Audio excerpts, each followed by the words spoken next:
সাহাবায়ে کرام গিয়া আল্লাহর নবীরে আস্তে করে ডাক দেয়, ইয়া রাসূলুল্লাহ, ইয়া হাবিবাল্লাহ, আল্লাহর নবী গো, পাথরের পাহাড় খনন করতে গিয়া পেটের মধ্যে বড় ক্ষুধা, ইয়া রাসূলুল্লাহ একটু খাবারের ব্যবস্থা করবেন নি? আল্লাহর নবী বলেন, রে সাহাবায়ে کرام, আমি কোথায় থেকে তোমাদেরকে খাবার দেব? আমি নিজেই তো ক্ষুধার্ত অবস্থা। একে একে করে নবীর পাশ থেকে চতুর্পাশ দিয়া সাহাবীদের ঘেরাও করা। আল্লাহর নবী বুঝতে পারলেন জবানের কথার দ্বারা তাদেরকে শান্ত করা যাবে না। মায়ান নবী রহমাতুল লিল আলামিন চোখের পানি ফালায়া লজ্জাজনক বিষয়টা নবী জামাটা আলগি দিয়া দেখায়, সাহাবীরা রে তাকায়া দেখ, তোরা তো একদিন আর 2 দিনের উপবাস। আমি নবীর চুলাই 7 দিন আগুন ধরে না। আমি নবী 7 দিন না খায়া পেটের মধ্যে 3টা পাথর বেঁধেছি। আমি নবী কারো কাছে হাত পাততে পারি না। আমি নবী কারো কাছে চাইতে পারি না। এই অবস্থাটা দেখা আল্লাহর নবীর সাহাবী হযরত জাবের দৌড়ায় গেছে, বিবি রে ঘরের মধ্যে কোনো খাবার আছে কিনা? বিবি ডাক দিয়া বলেন, স্বামী আমার উপস্থিত কোনো মওজুদ খাবার নাই। স্বামী গো, যদি খাবারের প্রয়োজন হয় 3টা রুটি আমাদের ঘরে রয়েছে। বিবি গো, আর কি আছে? বলে আর কিছু নাই, এই জবের রুটি ছাড়া আর তো কিছু তৈরি নাই। রে বিবি, ঘরের মধ্যে ছোট্ট একটা বকরির বাচ্চা আছে। হ্যাঁ বিবি গো, এই বকরির বাচ্চাটা জবাই করে ফেলি। কেন গো? ও বিবি, মায়ার নবী আছে 3 দিন যাবত পাথর পেটের মধ্যে বাঁধা, 7 দিন যাবত না খায়া রয়েছে। আরে বিবি, আমার ঘরে খাবার থাকবে, রহমতের নবী খাবে না, এটা হতে পারে না। এ বিবি, জলদি করে পাক কর। আল্লাহর নবীর সাহাবী হযরত জাবের বকরিটাকে পাকাইলো। আল্লাহর নবীর কাছে গিয়া ডাক দিয়া বলেন, ইয়া রাসূলুল্লাহ, ইয়া হাবিবাল্লাহ, আল্লাহর নবী গো, আমি জাবের গরিব মানুষ, আমার ঘরে তেমন খাবার নাই, অপটকন নাই। নবী গো, আপনি 7 দিন যাবত উপবাস রয়েছেন, পেটের মধ্যে এক এক করে 3টা পাথর বাঁধা। ও রহমতের নবী, আমি জাবেরের বরদাশত হইল না। ইয়া রাসূলুল্লাহ, ইয়া হাবিবাল্লাহ, আল্লাহর নবী গো, আমার দাওয়াতটা কবুল করবেন নি? আজকে আমার ঘরে আপনি মেহমান হইবেন নি? আল্লাহর নবী ডাক দিয়া বলেন, জাবের রে, আমি তোমার দাওয়াত কবুল করলাম। আল্লাহর নবী জাবেরের দাওয়াত কবুল করে পাহাড়ের চূড়ায় ওইটা সকল সাহাবায়ে کرام, শত শত সাহাবীরা যারা পাহাড় খনন করতেছিল, আল্লাহর নবীর সকল সাহাবীদেরকে আল্লাহর নবী ডাক দিয়া বলেন, সাহাবীরা রে, আয় আয়, তোদের জন্য সুসংবাদ, তোদের ভাই জাবের তোদেরকে আজকে দাওয়াত দিয়েছে। বলেন আল্লাহু আকবার। খারাপ লাগতেছে আপনাদের? আরো জোরে কোন আল্লাহু আকবার। আরে সাহাবীরা, জাবের তোমাদেরকে দাওয়াত দিয়েছে। জাবের কান্না করে আর বাড়ির দিকে দৌড়ায় আসছে। বিবি রে, ঘটনা তো একটা দুর্বল ঘটে গেছে। আরে বিবি, আশ্চর্যজনক ঘটনা ঘটে গেছে, অবাক কাণ্ড ঘটে গেছে। কেন গো? ও প্রাণের স্বামী, কি হয়েছে? নবী কি দাওয়াত কবুল করছে কিনা? বিবি রে, আল্লাহর নবী নিজে দাওয়াত কবুল করছে, এমনকি শত শত সাহাবায়ে کرامদেরকেও দাওয়াত দিছে। কিন্তু আমার ঘরে যে খাবার, আমি তো আল্লাহর নবী সহ 2-4-5 জনের মেহমানদারি করতে পারবো, কিন্তু মায়ার নবী যে শত সাহাবীদেরকে দাওয়াত দিল, আমি কেমনে তাদেরকে খাবার দেব, কেমনে ভরণ দেব? সম্মানিত মুহতারাম সভাপতি, অত্র এলাকার সর্বজনীয় শ্রদ্ধেয় বিশিষ্ট শিল্পপতি জনাব হাজী মোহাম্মদ আক্তার খান সাহেব, বিশিষ্ট ব্যবসায়ী ও সভাপতি হযরত রাবিয়া বসরি জামে মসজিদ, প্রধান অতিথি, বিশেষ অতিথিবৃন্দ, সামনে উপবিষ্ট মুরব্বিয়ানে আম, নওজোয়ান যুবক ভাই, পর্দার আড়ালে অবস্থানরত আমার শ্রদ্ধেয় সম্মানিতা মা ও বোনেরা, সর্বপ্রথম সে মহিয়ান গড়িয়ান দয়াময় প্রভুর দরবারে কালিমাতুশ শুকর আদায় করে নিচ্ছি, যিনি দয়া করে, মায়া করে, মেহেরবানি করে আজকের এই মহতি বরকতি মজলিসে আমাদেরকে আসার বসার তৌফিক টুকুন দান করেছেন। এজন্য সে মহান মালিকের দরবারে কালিমাতুশ শুকর আদায় করে নিচ্ছি, আলহামদুলিল্লাহ।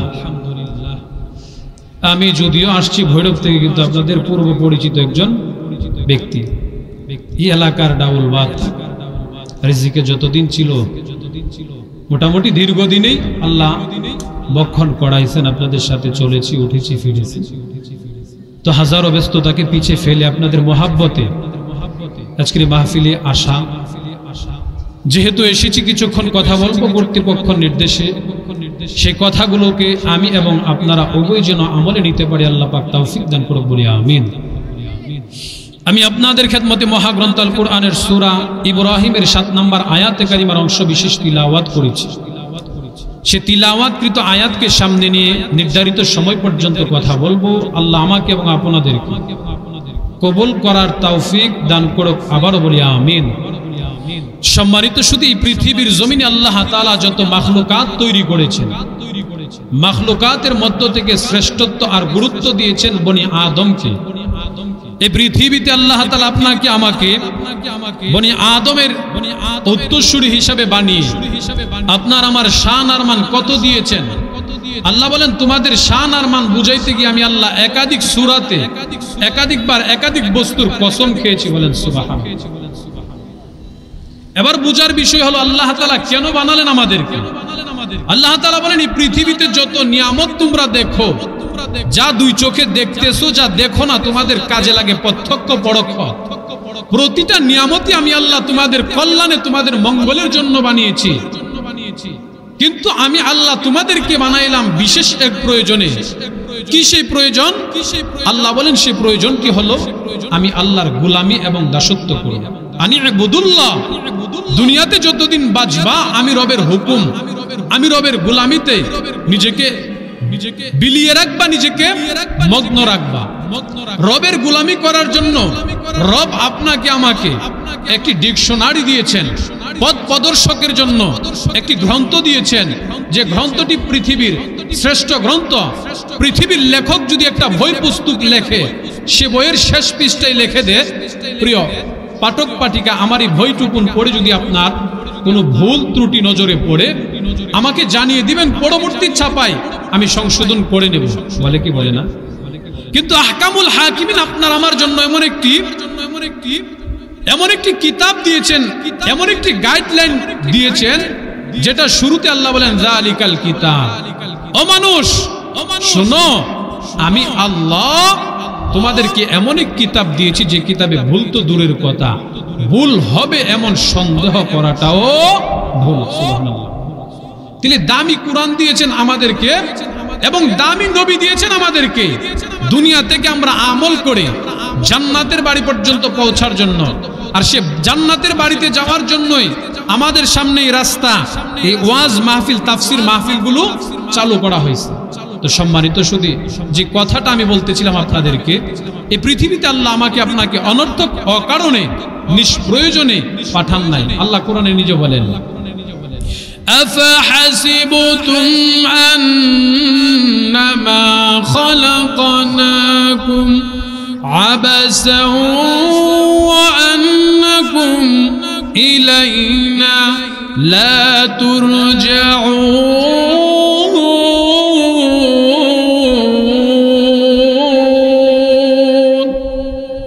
আল্লাহ বলেন আফাহাসিবতুম আন্নামা খালাকনাকুম আবাস, তোমরা কি মনে করেছো তোমাদেরকে অকারণে নিষ্প্রয়োজনে সৃষ্টি করেছি? আল্লাহ বলেন অবশ্যই না, তোমাদেরকে একটা কারণে সৃষ্টি করেছি। এটাও আল্লাহ তাআলা অপর এক আয়াতের মধ্যে বলেন কি কারণে আপনাকে আমাকে আল্লাহ সৃষ্টি করলেন। আল্লাহ বলেন ওয়ামা খালাকাতুল জিন্না ওয়াল ইনসা ইল্লা লিয়াবুদুন।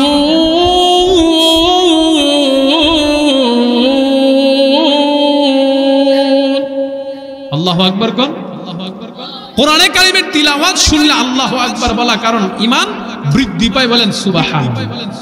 আল্লাহ বলেন পৃথিবীতে দুইটা জাতিকে আমি আল্লাহ স্পেশালি তৈরি করেছি শুধু আমার ইবাদতের জন্য, আমার খেদমতের জন্য, আমার গোলামির জন্য। তারা হলো মানুষ এবং জিন্নাত। তারা কারা? মানুষ এবং জিন্নাত। এবার আসুন মানুষ এবং জিন্নাতের কল্যাণে আল্লাহ কি দিয়েছেন। আল্লাহ বলেন বান্দা তুমি দুই চোখে যা দেখো, যা দেখো না, প্রতিটা নিয়ামত তোমার কল্যাণে, তোমার মঙ্গলে আমি আল্লাহ সৃষ্টি করেছি। সুবহানাল্লাহ। আল্লাহ বলেন আমি যে নিয়ামত দিয়েছি, এই নিয়ামতগুলো শুধু তোমার কল্যাণে ব্যয় করলাম। তুমি চিন্তা করো, তুমি তোমার অবস্থানের প্রতি তুমি যা পেয়েছো তার উপর শুকরিয়া আদায় করো। আজকে আমাদের সাংসারিকভাবে আমরা অশান্তিতে ভোগ করি, অশান্তিতে বসবাস করি, কোটি কোটি টাকার মালিক হওয়ার পরেও কারণটা কি? একটাই কারণ, আমরা শুকরগুজার বান্দা হতে পারি না। আমি যদি আমার যতটুকু আছে এটার উপর শুকরিয়া আদায় করি, শান্তি দেওয়ার মালিক কে? আমার আরো দরকার, বুঝেননি আমার কথা? আমার আরো প্রয়োজন, সব আমার এমন করতে করতে একটা সময় দেখা যায় আমি আমার আর থাকতে পারলাম না, মালাকুল মউত আমাকে উঠায় নিয়ে গেল। এমন হয় কি হয় না? কোটি কোটি টাকার মালিক জিজ্ঞাসা করবেন, ভাই কেমন আছেন? আছি হুজুর মোটামুটি। আর সামান্য একজন মুত্তাকি মুমিন ভ্যান চালক, রিকশা চালককে জিজ্ঞান, কেউ কেমন আছো? আলহামদুলিল্লাহ ভালো আছি। দিন মজুর, কৃষি কাজ করে সমস্ত দিন, জিজ্ঞাসা করেন কেমন আছো? আলহামদুলিল্লাহ ভালো আছি। উনার ভালো আর উনার ভালো ব্যবধানটা কোথায়?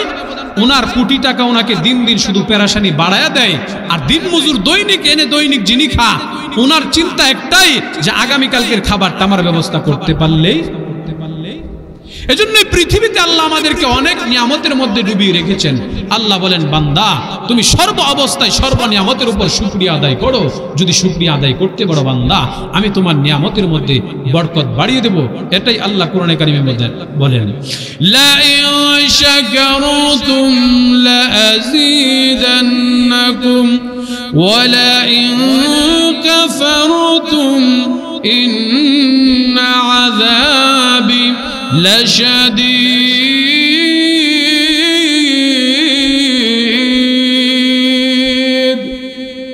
আল্লাহ বলেন, আমি তোমাদেরকে যে নিয়ামত দিয়েছি সেই নিয়ামতের উপর শুকরিয়া আদায় করো। যদি শুকরিয়া আদায় করো, আমি আল্লাহ তোমার নিয়ামতকে বাড়িয়ে দেব। যদি না শুকরিয়া করো, আমি আল্লাহ তোমার নিয়ামতকে উঠিয়ে নেব। আল্লাহ তাআলা বলেন, শুধু উঠিয়ে নেব এমনটাই নয়, কঠিন থেকে কঠিন আযাবের মধ্যে গ্রেফতার করে রাখবো। সম্মানিত হাজিরিন, লক্ষ্য করলে দেখবেন, বাবার কালে কোটি টাকার সম্পদ ছিল, কয়েকখানি জমি ছিল, সন্তানের কালে নাই। বলে কেন? যখন ছিল তখন শুকরিয়া আদায় করতো না। যা ছিল তার উপর যদি বান্দা শুকরিয়া আদায় করত, মহান মালিক আরো বৃদ্ধি করে দিত। সুবহানাল্লাহ। এজন্য শুকরগুজার বান্দা হওয়া, হাই হুতাশ না করা। আমাদের তো অন্যের টাকা পয়সা, বাড়ি ঘর, জমি জমা দেখলে হাই হুতাশ হয়, আফসোস আমার কিছু হইল না। আরে মিয়া, আপনি কি ছিলেন? নিজের অস্তিত্বের দিকে একটু ভাবেন। আমি ছিলাম না। আমার বাবার যে এক ফুটা নাপাক পানি থেকে আল্লাহ আমাকে সৃষ্টি করেছেন, বর্তমান বিজ্ঞানের থিওরি অনুযায়ী পাওয়া যায়, বিজ্ঞান বলে সে এক ফুটা নাপাক পানি থেকেই লক্ষ কোটি শুক্রাণু জন্মায়, আর সে লক্ষ কোটি শুক্রাণু থেকে বাচ্চা জন্ম দেওয়ার ক্ষমতা রাখে। আল্লাহ পাক লক্ষ কোটি শুক্রাণু থেকে আল্লাহ তাআলা আমাকে আমার মার রেহেমের ভিতর প্রবেশ করায়া আমাকেই রাখলেন, লক্ষ কোটিকে ধাক্কা দিয়ে বের করে দিলেন। বলেন তো আল্লাহ আমার উপর দয়া মায়া কম করছেন না বেশি করছেন? আমার কথা বুঝতে কষ্ট হইতেছে আপনাদের? আল্লাহ আমার উপর দয়া মায়া কম করছেন না বেশি করছেন? কেন বেশি করছেন? কারণ লক্ষাধিক শুক্রাণু এক ফোঁটা বীর্য থেকে আসলো। সে বীর্য থেকে আসা শুক্রাণু, যে শুক্রাণু বাজারে বিক্রি হয় না, হাতে নেওয়া যায় না, সন্তানদের সামনে নাম বলা যায় না, এমন এক শুক্রাণু তাইকা আল্লাহ পাক রব্বুল আলামিন আপনাকে আমাকে অস্তিত্ব দিয়েছেন। তাহলে আপনার আমার মালিক আপনার আমার উপর দয়া কম করছেন না বেশি করছেন? এজন্যই মালিক বলেন, লা ইন শাকারতুম লাযীদান্নাকুম ওয়া লা ইন কাফারতুম ইন্না আযাবি লাশাদীদ। মালিক আল্লাহ ডাক দিয়া বলেন, বান্দা তোমাকে যে নিয়ামত দিয়েছি, যতটুকুন পেয়েছো প্রত্যেকটা নিয়ামতের উপর শুকরিয়া আদায় করো। শুকরগুজার বান্দা হয়ে যাও। দুনিয়ার জিন্দেগিও তোমার দামি হয়ে যাবে, পরকালের জিন্দেগিও তুমি মুক্তির হয়ে যাবে।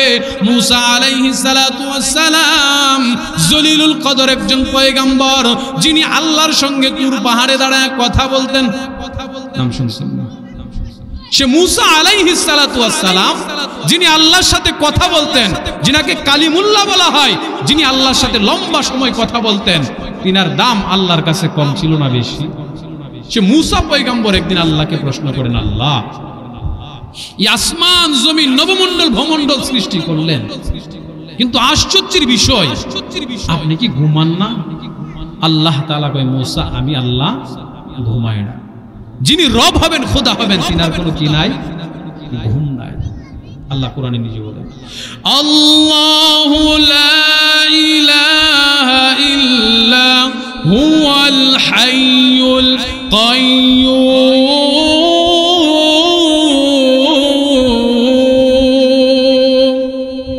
যিনি আল্লাহ আল্লাহ হবেন, যিনি রব হবেন, তিনি চিরঞ্জীব, তিনার কোনো মৃত্যু নেই। অপর আয়াতে তিনি বলেন লা তাখুযুহু সিনাতুন ওয়ালা নাওম।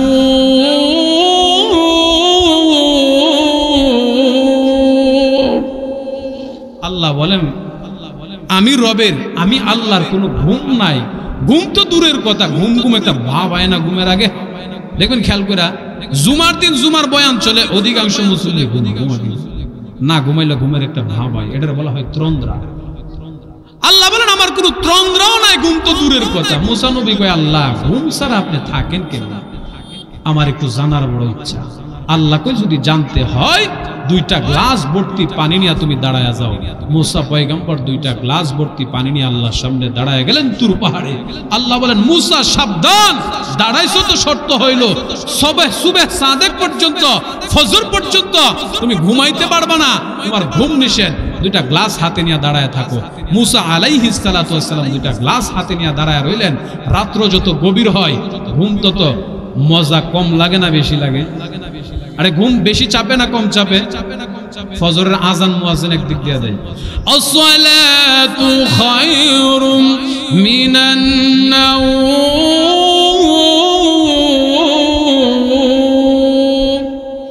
ঘুমের চেয়ে নামাজ ভালো। আপনি আমি কই কম্বলদার একটু হয় কি না? কেন? আমাদের ঘুম তখন বেশি চাপার কারণটা কি? আল্লাহ বলেন রাত্রটাকে আমি বানাইলাম বান্দার ঘুমের জন্য। বান্দা তুমি এশারের নামাজ পড়ে ফজর পর্যন্ত ঘুমাও, ফজরের নামাজ জামাতে পড়ো, সমস্ত রাত তাহাজ্জুদের নামাজের সওয়াব আমি আল্লাহ তোমার আমলনামায় দেব। সুবহানাল্লাহ। না কইছে সারা রাত তাহাজ্জুদ পড়েন? না, এশারের নামাজটা জামাতে আদায় করো, পারলে মাঝরাতে ওইটা তাহাজ্জুদ পড়ো, না পারলে ফজরটা জামাতে পড়ো, সমস্ত রাত ইবাদতের সওয়াব আমি আল্লাহ তোমার আমলনামায় দিয়ে দেব। আল্লাহু আকবার। মুসা আলাইহিস সালাতু ওয়াস সালাম দুইটা গ্লাস হাতের মধ্যে নিয়ে যখন দাঁড়ায় রইল, রাত্র গভীর হয়, চোখের মধ্যে ঘুম আসতেছে। পয়গম্বর মুসা আলাইহিস সালাতু ওয়াস সালাম মনের অজান্তে হঠাৎ করে চক্ষু লেগে গেল। দুইটা গ্লাস হাত থেকে পড়ে জমিনের মধ্যে ফেটে চৌচির হয়ে গেল, পানিও পড়ে গেল, সকাল হয়ে গেল। আল্লাহ জিজ্ঞাসা করেন মুসা বলো বলো তোমার হাতের গ্লাস কোথায়? আল্লাহ গভীর রজনীতে ঘুমায় গেলাম, হাতের গ্লাস জমিনে পড়ে গেল, পানি কোথায়? আল্লাহ পানিও নাই, গ্লাসও নাই, গ্লাস ভেঙে খান খান হয়ে গেছে।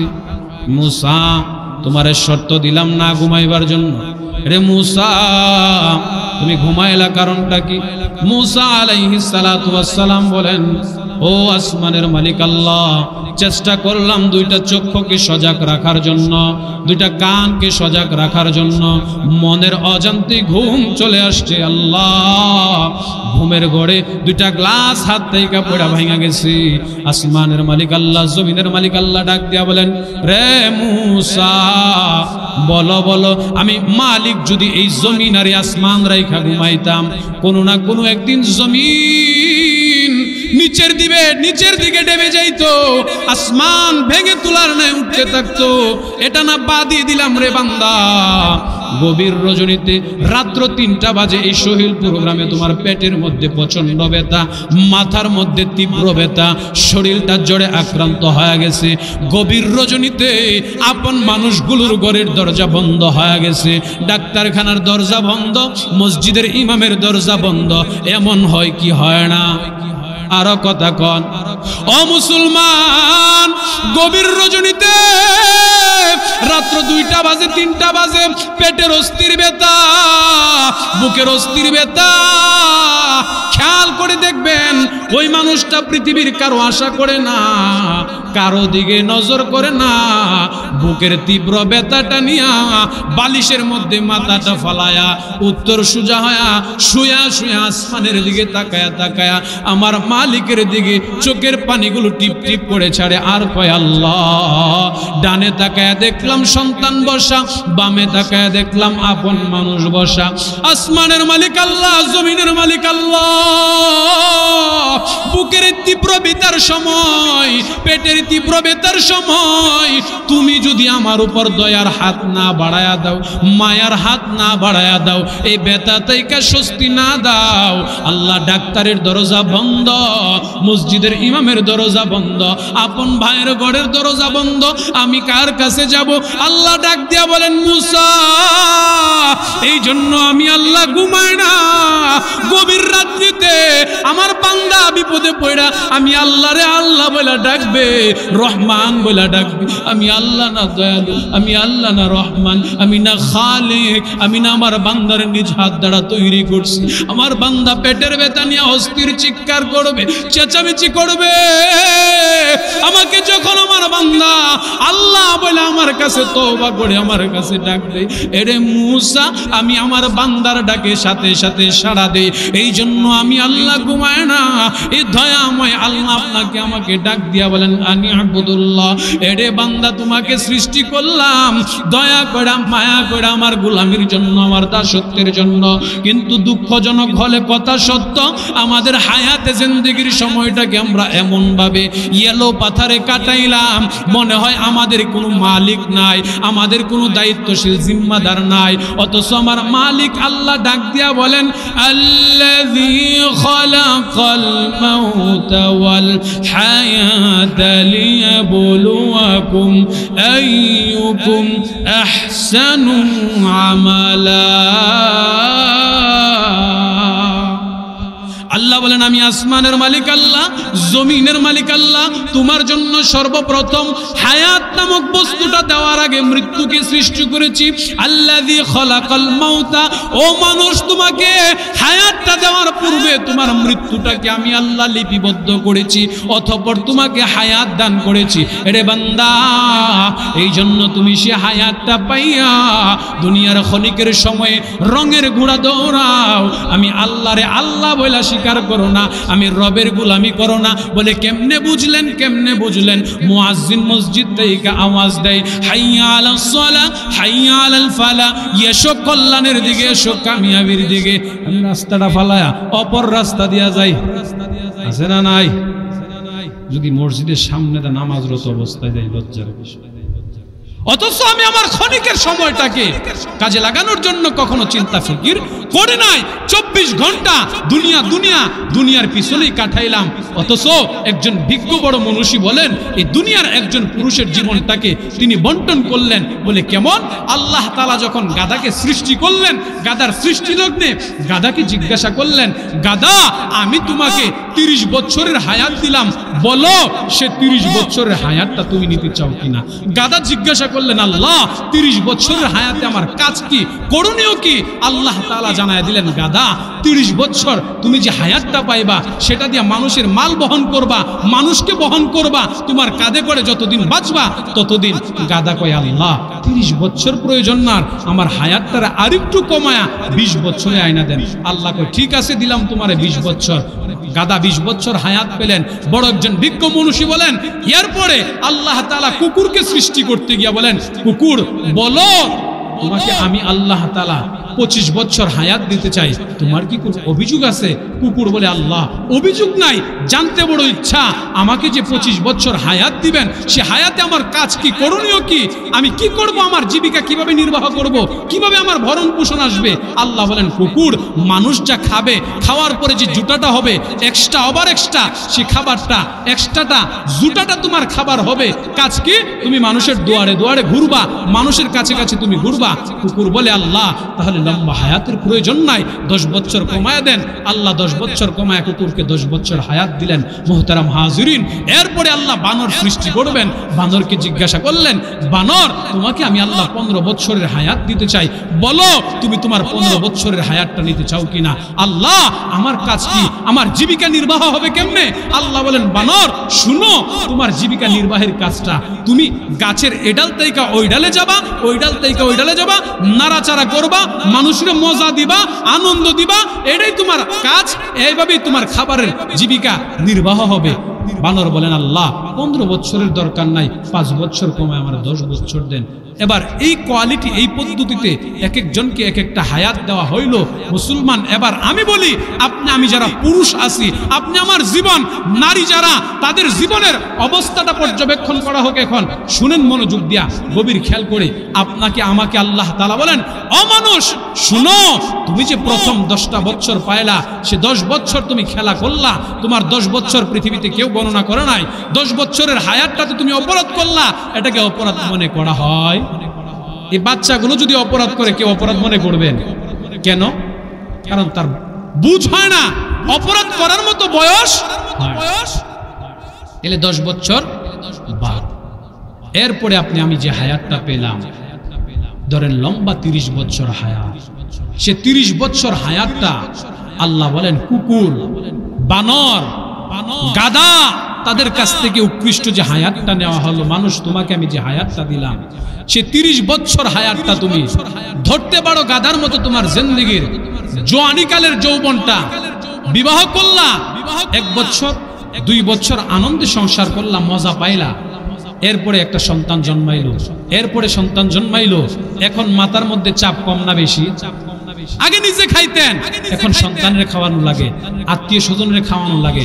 30 বছর আপনার ফ্যামিলির চাপ আপনার কাঁধে আসলো। এরপরে আপনার 10 বছর 15 বছর সময়টা আপনি যা পেলেন 50-এর উপরে, দেখবেন আপনাকে বানরের মতো কিংবা কুকুরের মতো ধরা যেতে পারে।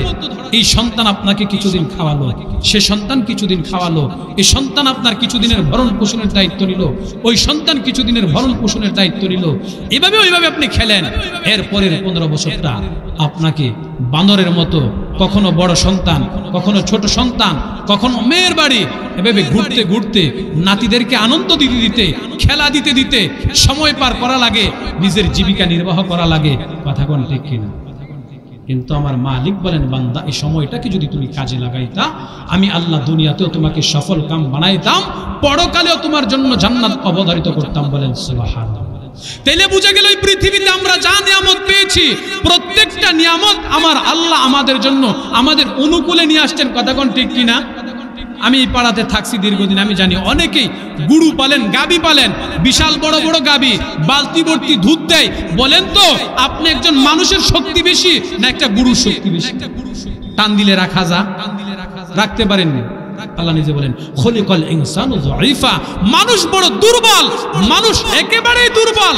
তারপরেও সম্মানের দিক থেকে আমি আল্লাহ গুরুর চেয়েও তার সম্মান, শক্তির দিক থেকে যদিও গুরু শক্তিশালী, কিন্তু মানুষের সম্মান আমি আল্লাহ বাড়ায় দিলাম। বলেন সুবহানাল্লাহ। আল্লাহ নিজে বলেন, ওয়ালাকাদ কাররামনা বানি আদম।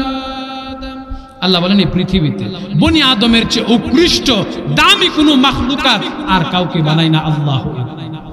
অপর আয়াতে বলেন, লাকাদ খালাকনাল ইনসানা ফি আহসানি তাকওয়ীম।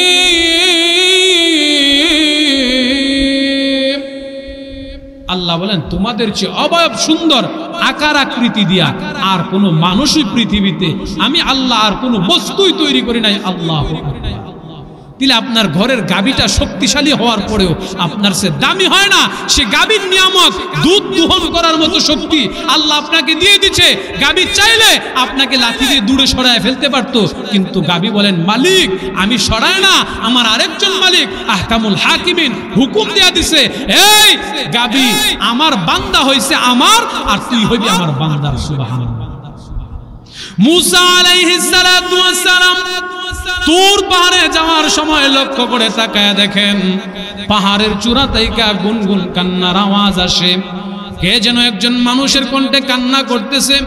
মুসা আলাইহিস সালাতু ওয়াস সালাম তুর পাহাড়ের কাছাকাছি গিয়া, পাহাড়ের চূড়ায় গিয়া তাকায়া দেখে ছোট্ট একটা পাথরের খণ্ডের ভিতর থেকে কান্নার আওয়াজ। একটা গর্ভধারিণী মহিলার মতো ফুফায়া ফুফায়া কান্দে। মুসা পয়গম্বর মানুষ খুঁজতে খুঁজতে মানুষ কাউরে পাইলেন না।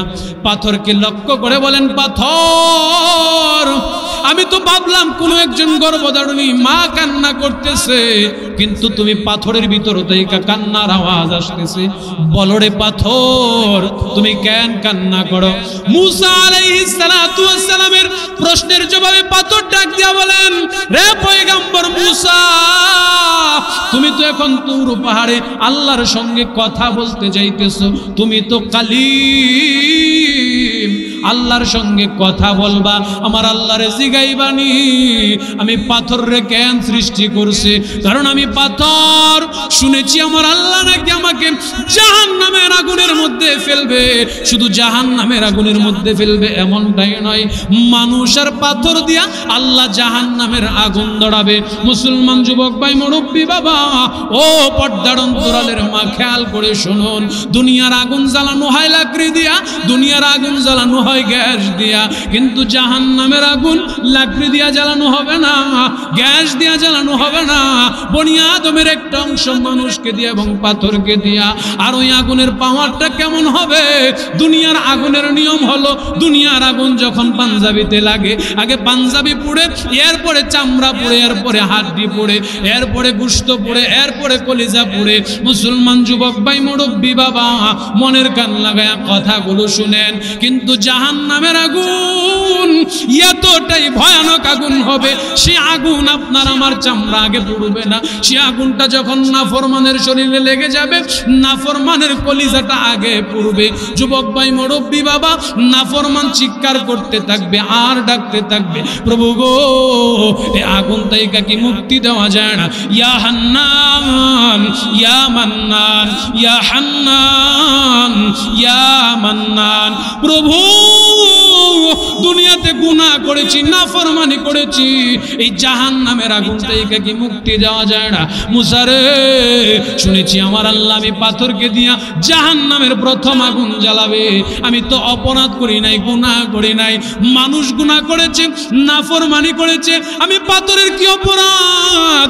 আমার আল্লাহরে জিগাইবানি, আমার আল্লাহ কেন আমারে জাহান্নামের আগুনে জ্বালাবে? মুসা নবী আর একটু সামনে যাওয়ার পর তাকায় দেখেন আরেকজন ব্যক্তি দাঁড়ায় রয়েছে। আরে মুসা, বলো না তুমি কোথায় যাইতেছো? মুসা নবী কয়, আমি তুর পাহাড়ে যাইতেছি।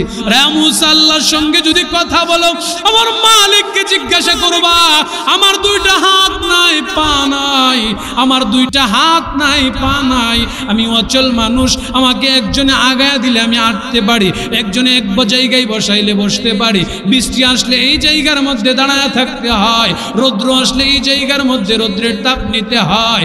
রে মুসা, আমার আল্লাহর জিগাইবানি আমারে কেন বানাইছে? আমার দুনিয়ার মানুষ উপকার না করলে আমি চলতে পারি না, আমি হাঁটতে পারি না, বলবানি আমার আল্লাহ কেন আমারে বানাইলো? আসমানের মালিক আল্লাহর কাছে প্রশ্ন করবা। আর একটু সামনে যাওয়ার পর মুসা পয়গম্বর তাকায়া দেখে একজন বৃদ্ধা মহিলা হাতের মধ্যে লাঠি নিয়ে দাঁড়ানো, চোখের পানি ফালায় গুনগুন করে কান্দে। আরে মুসা, তুমি বুঝি আল্লাহর সঙ্গে কথা বলতে যাইতেছ? হ্যাঁ, তুমি আমার আল্লাহরে জিগাইবা, আমার এই ছোট্ট কুড়ের ঘরটা ব্যতীত, আমার পরনের পোশাকটা ব্যতীত আমার আর কোনো পোশাক নাই, ঘরের মধ্যে খাবার নাই, আমি উপবাস থাকি, এক বেলা খাইলে আরেক বেলা খাইতে পারি না, মানুষ দিলে খাইতে পারি, নইলে খাইতে পারি না। রে মুসা, আমার আল্লাহরে জিগাইবানি আল্লাহ কেন আমার এই কষ্টের জিন্দেগি দিল? মুসা আর একটু সামনে যাওয়ার পর তাকায়া দেখেন গো, এমন একজন সুঠাম দেহের যুবক দাঁড়ানো, যে যুবকের পরনের মধ্যে রাজকীয় পোশাক। আরে মুসা, তুমি কি মালিকের সঙ্গে কথা বলতে যাইতেছো? মুসা নবী বলেন, হ্যাঁ, আমি আল্লাহর সঙ্গে কথা বলতে যাইতেছি। মুসা রে, আমার আল্লাহ আমাকে অনেক সম্পদ দিয়েছে, আমার আল্লাহরে জিগাইবানি আমার এত সম্পদ কি করলে কমবে? আমার সম্পদ দিন দিন খালি বাড়ে। আছে না না এমন মানুষ? সানা সম্পদের পরে সম্পদ জোর করে আসে, আছে না না? আরে মুসা, আমার আল্লাহরে জিগাইবানি আমার সম্পদ কি করলে কমবে? মুসা নবী তুর পাহাড়ে গিয়ে আল্লাহর সঙ্গে কথাবকথন যখন শুরু করলো, প্রভু গো, প্রথম নাম্বার পাথর কান্না করলো, পাথরের আরজি আপনার কাছে দরখাস্ত, আপনি পাথররে কেন বানাইলেন? পাথরকে জাহান্নামের আগুনে জ্বালাইবেন, পাথরের তো গুনাহ নাই। পাথর চোখের পানি ফালায় কান্দে। আল্লাহ ডাক দিয়া বলেন, মুসা রে, পাথররে আমি জাহান্নামের জন্য বানাইছিলাম, কিন্তু জানায়া দিবি পাথরের মধ্যে এমন একটা দারুণ ক্ষমতা দিয়েছি যে পাথরে পাথরে ঘষা গেলে আগুন ধরেনি। আল্লাহ বলেন মুসা এটা দুনিয়ার কোনো পাথর না, আমি আল্লাহ জাহান্নাম থেকে আদম পয়গাম্বরকে দুনিয়াতে পাঠানোর পরে আদম পয়গাম্বরের যখন খাবারের প্রয়োজন, খাবার তো কাঁচা খাইতে পারবে না, সিদ্ধ করতে হবে, আগুনের প্রয়োজন। আদমরে আমি আংরা দিলাম জাহান্নাম থেকে, কিন্তু সে আংরা থেকে যে আগুন ধরা, আগুন প্রজ্বলিত হয়, আদম দাঁড়ে যাইতে পারে না। আবার আমি আল্লাহ ফেরেশতাদের মাধ্যমে সে পানি দিয়া আমি আল্লাহ আংরাটাকে নিবায়া দিয়া আমি আবার আদমের জন্য পাঠাইলাম। সে আংরা থেকে 100 ভাগের 1 ভাগ দুনিয়াতে দিলাম। সে আংরার একটা অংশ হইল পাথর। পাথর পাহাড় ঘষা খাইলে আগুন লাগে, পাথরে পাথরে ঘষা খাইলে আগুন লাগে রে মুসা। এই জন্য আমি পাথরকে জাহান্নামে রেখেছিলাম। এবার জানায়া দিবা পাথরকে আমি আল্লাহ তার চোখের পানিকে পছন্দ করা, তার চোখের পানির খাতিরে তারে জাহান্নাম থেকে বের করে জান্নাতে ঢুকায় দিলাম। আল্লাহু আকবার। এজন্যই তো আল্লাহ এমন একটা পাথর রাখছে যে পাথরের নাম হলো হজে আসওয়াদ পাথর, যে পাথরে হাজী সাবরা গিয়া সুমা দিয়েছে, যে পাথরে সুমা দিলে জীবনের সগীরা কবিরা গুনাহ আল্লাহ মাফ করে দেয়। বলেন সুবহানাল্লাহ। তাহলে পাথরের দাম কিসের মাধ্যমে বাড়ছে? কথা কন না কেন? কান্নার মাধ্যমে বাড়ছে। কিসের মাধ্যমে? এখন পাথর আরো বেশি কান্দে। মুসা নবী কই এখন কেন কান্দো? আল্লাহ তো তোমারে মাফ করছে। কই মুসা আল্লাহ যে চোখের পানির কারণে আমারে মাফ করছে, এখন নিয়ত করছে কিয়ামত পর্যন্ত আমি পাথর, সে চোখের পানি আর বন্ধ করব না। আমি বুঝতে পারলাম আমার মালিকের কাছে চোখের পানিটাই বেশি পছন্দের। সুবহানাল্লাহ। অথিয়বতী পীর হয় রজনী যখন, নীরবে প্রভুর নাম জপিও তখন। প্রভুর করুণা যদি পাইবার চাও, গভীর রাতে উঠে প্রভুর গুণগান গাও। ঠিক কিনা? রাত্র যত গভীর হয় আল্লাহ তত নিচে আইসা বান্দারে ডাকে, বান্দা তোমার কি প্রয়োজন বলো, তোমার কি লাগবে তুমি আমার কাছে চাও, আমি আল্লাহ দিতে প্রস্তুত। সুবহানাল্লাহ। ও মুসা আমি যে জিজ্ঞাসা করছিলাম আমার 2টা হাত নাই পা না, আল্লাহরে জিগাইছনি আল্লাহ আমারে কেন বানাইছে? মুসা আলাইহিস সালাতু ওয়াসসালাম বলে জিগাইছি, বলে আল্লাহ বলছে তোমাকে আল্লাহ আল্লাহর একটা কাজে বানাইছে, দুনিয়ার কাজে না। তাহলে বলো কি কাজে? ও মুসা বানাইছে, বলে আল্লাহ জাহান্নামে একটা ছিদ্র রাখছে, সেই ছিদ্রটা বন্ধ করার জন্য তোমারে রাখছে। ওই মাজুর ব্যক্তি যার হাত নাই পা নাই তিনি বলেন আলহামদুলিল্লাহ। মুসা আলাইহিস সালাতু ওয়াসসালাম বলে তুমি আলহামদুলিল্লাহ বললা? ও এজন্য বলছি আমার মালিক আমার দুনিয়ার কোনো কাজে না লাগাইলো, আল্লাহ আল্লাহর বিশাল এক জাহান্নামের কাজে আমারে ব্যবহার করবে, এজন্য বলছি আলহামদুলিল্লাহ। আল্লাহ সাথে সাথে জানায় দিয়েছে মুসা তুমি আমার বান্দারে জানায়া দাও আমি আল্লাহ সাথে সাথে তার হাত পা এখন গজায়া দেব, এমনকি তার ঠিকানা জান্নাতে করে দেব। সুবহানাল্লাহ। কেন কেন? বলে আমার বান্দা শুকরিয়া আদায় করছে। এরপর যে মহিলা চিৎকার করেছিল আমার যে অবস্থা, আল্লাহ আমাকে কেন বানাইলেন? মানুষের দুয়ারে দুয়ারে ভিক্ষা করে চলতে হয়, আল্লাহরে জিগাইবা আমার এই অবস্থাটা কিভাবে দূর হবে। ওই মুসা আলাইহিস সালাতু ওয়াসসালাম বলে মা গো আল্লাহ বলছে যদি তুমি তোমার যে অবস্থায় আছো সেই অবস্থার উপর থাইকা শুকরিয়া আদায় করো, শুকুর গুজার বান্দি হয়ে যাও, আলহামদুলিল্লাহ পড়ো, আল্লাহ তোমার নিয়ামত বাড়ায়া দিবেন। মুসা আলাইহিস সালাতু ওয়াসসালাম এই কথা বলার পর সাথে সাথে মহিলা কয় মুসা তুমি তোমার আল্লাহর উপর শুকরিয়া আদায় করো, আমার পক্ষে শুকরিয়া আদায় করা সম্ভব না, এমনিই তো দুঃখে আছি, আরো তুমি আমারে কাটা গায়ে লবণ দিতেছো, শুকরিয়া টুকরিয়া আদায় করা আমার পক্ষে সম্ভব না। মুসা নবী বলেন পরক্ষণে একটা হালকা মৃদু বাতাস আইসা মহিলার পরন তাইকা তার ইজ্জত ঢাকা যে কাপড়, এই কাপড়টা থাকলো, পরের অবশিষ্ট কাপড় উড়ে গেল, তার ছোট্ট কুরের ঘরটা বাতাসে উড়ে নিয়ে গেল। বলে সে যে না শুকরিয়া করলো, আল্লাহ নারাজ হয়ে তার এটা উঠায় নিল। পরক্ষণে যে মালিক কোটি টাকার সম্পদের পাহাড়, তিনি জিজ্ঞাসা করছিলেন আমার সম্পদ কিভাবে কমবে।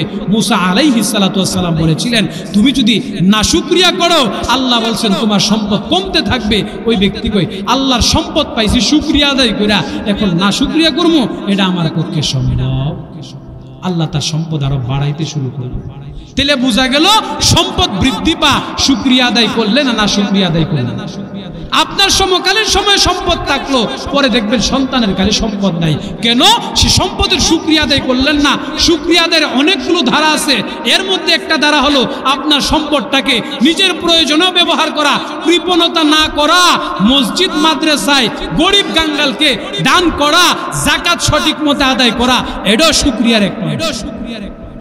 এজন্য আল্লাহ বলেন লা ইন শাকারতুম লাযীদান্নাকুম ওয়া লা ইন কাফারতুম ইন্না আযাবি লাশাদীদ।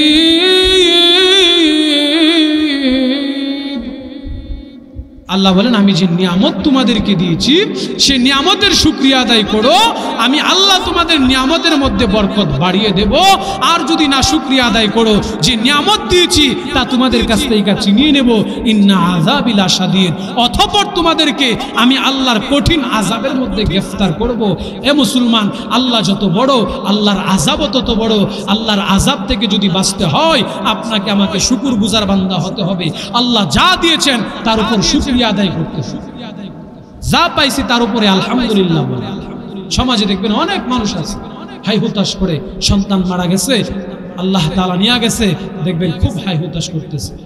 আল্লাহর বুঝ নাই, আল্লাহর বিচার নাই, মামলা মোকদ্দমায় বললে আল্লাহর কাছে অস্থির হয়ে যা, বলে না, এগুলো আল্লাহর পক্ষ থেকে বান্দার জন্য পরীক্ষাও হতে পারে। আল্লাহ বলেন ও বান্দা, আমি আল্লাহ তোমাকে মাঝে মাঝে ক্ষুধা দিয়া পরীক্ষা করব, অভাব দিয়া পরীক্ষা করব, মাঝে মাঝে তোমার জমি জামার ধান নষ্ট করে শিলাবৃষ্টি দিয়া তোমাকে পরীক্ষা করব, দেখবো তুমি কতটুকু সবুর করতে পারো। সবুরকারী বান্দাকে আমি আল্লাহ বড় পছন্দ করি।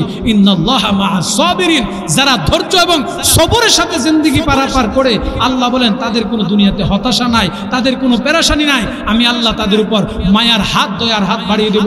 এজন্যই তো সাহাবা একরাম তাদের সর্ব অবস্থায় শুকরিয়া আদায় করতেন। শুকরিয়া কেমন আদায় করতেন? বলে খাইলেও বলতেন আলহামদুলিল্লাহ, না খাইলেও বলতেন আলহামদুলিল্লাহ, তাদের কাছে কিছু থাকলেও বলতেন আলহামদুলিল্লাহ, না থাকলেও বলতেন আলহামদুলিল্লাহ। নবীজির একজন সাহাবী, নাম তার হযরত জাবের রাদিয়াল্লাহু তাআলা আনহু, জিনার কাছে একটা ছোট্ট খাসি, ছাগলের বাচ্চা ছাড়া, বকরির বাচ্চা ছাড়া কোনো অপটৌকনে ছিলেন না। আল্লাহর রাসূল সাল্লাল্লাহু আলাইহি ওয়াসাল্লাম হুনাইনের যুদ্ধের সময় পাহাড় খনন করতেছে, এক পাহাড়ের কাজ করতেছে, শত সাহাবা ইকরামদেরকে নিয়ে আল্লাহর রাসূল সাল্লাল্লাহু আলাইহি ওয়াসাল্লামের কাছে সাহাবা ইকরাম এসে কান্না করতেছে, ইয়া রাসূলুল্লাহ, ইয়া হাবিবাল্লাহ, দীর্ঘদিন যাবত আমাদের ক্ষুধার যন্ত্রণা, পেটের মধ্যে খাবার নাই। পাথর খনন করতে গিয়া, পাথরের পাহাড় কাটতে গিয়া, ইয়া রাসূলুল্লাহ, ইয়া হাবিবাল্লাহ, শরীরে ক্লান্তি চলে আসছে, পেটের মধ্যে ক্ষুধা চলে আসছে। নবী গো, আমাদের জন্য একটু খাবারের ব্যবস্থা করবেন কিনা?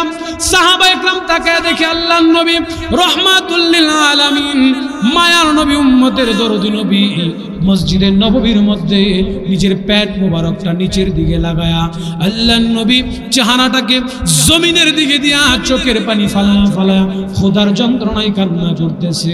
মায়ার নবী, উম্মতের দরদি নবী চোখের পানি ফালায়া কান্দে। নবী কথা কারো কাছে বলতে পারে না, লজ্জাজনক বিষয় করে। পাতিলার মধ্যে চাউল নাই, খোদার যন্ত্রণায় মায়ার নবী পেটের মধ্যে পাথর বাইদা। উম্মতের দরদি নবী মসজিদে নববীর মধ্যে উপুত হয়ে শোয়া পড়া কান্দে।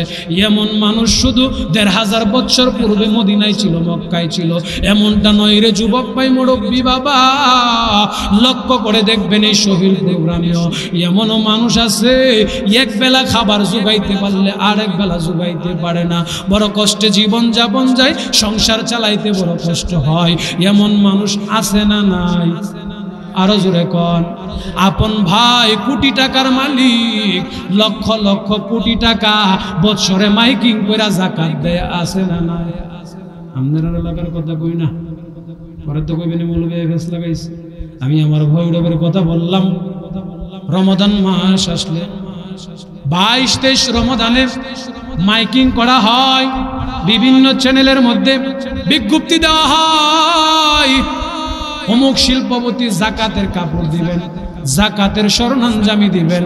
অথচ খবর নিলে দেখা যায় কোটি টাকা জাকাত দেনেওয়ালা ব্যক্তি, বৎসরের পর বৎসর উমরা পালন করনেওয়ালা ব্যক্তি, হজ পালন করনেওয়ালা ব্যক্তির আপন ছোট ভাই ঘরের মধ্যে এক বেলা খাবার জোগাইতে পারলে আরেক বেলা খাবার জোগাইতে পারে না।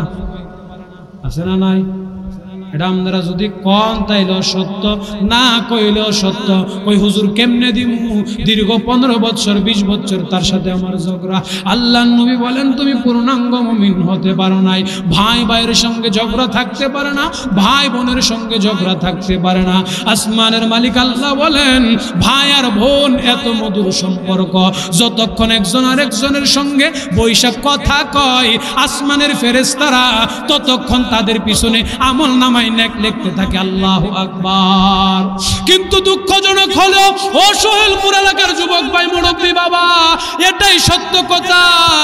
আপন মানুষের সঙ্গে, রক্তের মানুষের সঙ্গে আমাদের সম্পর্ক নাই। রাস্তার মধ্যে সেনজিতে সদরে যাওয়ার পথে একজন মানুষের সাথে পরিচয় হয়েছে, পরের দিন তারে ফোন দিয়া খবর নেই, অথচ 1 বছর 2 বছর 3 বছর অতিক্রম হয়ে গেল, গরিব বোন কোন অবস্থায় আছে খবর নেই। আমার নবী বলেন উম্মত এটা আমার আদর্শ না, কম খাইবা বেশি খাইবা, আপন মানুষকে নিয়ে খাও, তরকারিতে লম্বা ঝোল দাও, যেন তোমার প্রতিবেশী গুস্ত না পাইলো